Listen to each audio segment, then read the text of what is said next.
taona daholo afatra ray ihany zahako anao ohatrany tamin'ny herintaona ihany hoe raiso amin'izay Jesosy satria mato anao Jesosy. maro ny kristianina tsy mbola nakan'izany fanapahan-kevitra zany akory tsy tonga saina amin'izany fijalian Jesosy ho anao zany akory tsy mbola mibebaka akory te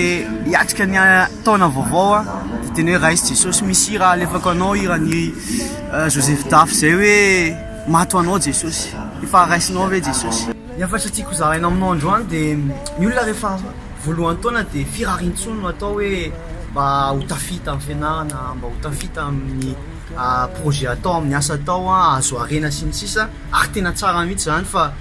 ny tena tiako menanao de ny fiadanan'Andriamanitra tsy avy amin'ny Jesosy sy rery ihany ary Jesosy maty teo amin'ny hazo fijaliana amonjy ny fiainanao de tena hoe raha mahazo an'izany fiadana zany ianao de zay ny taom-baovao tsara indrindra ho atsika hoe ho anao nanaovan'i Jesosy any fahafatesana teo amin'ny hazo fijaliana ary efa nandresy ny fahafatesana izy de ndao tsika mba ho mpandresy araka amin'ny Jesosy amin'ity taona vaovao ty de tratry ny taona e tahiny Jesosy daholo.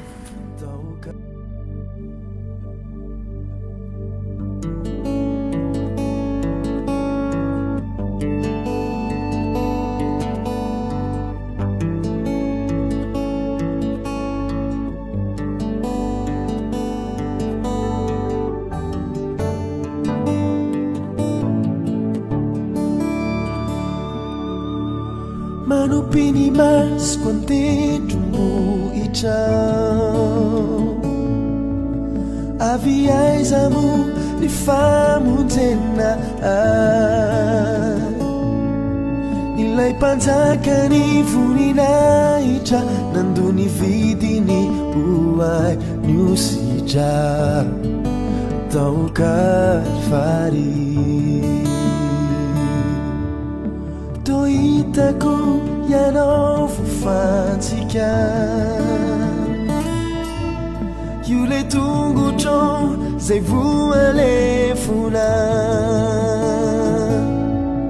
no satroantsiny nororanako natao tsinotsinona maty hoay tao Kalvari inirano winni leni aretanao ilay azo fijaliny de mafitaminao fa ianao irery ihany ianao ihany no navity zany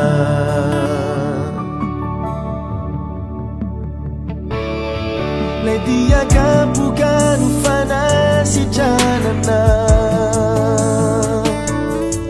ny rano latsaka no famelana eloka ianao le vato izay no laviny olona nefa tonga fehizoro zanak'ondry n'Andriamanitra inirano winni leni aretanao ilay azo fijaliny e mafitaminao fa ianao irery ianao ihany no navity zany inirano winni leni aretanao ilay azo fijaliny e mafitaminao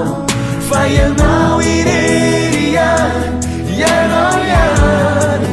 no navity zany Jesosy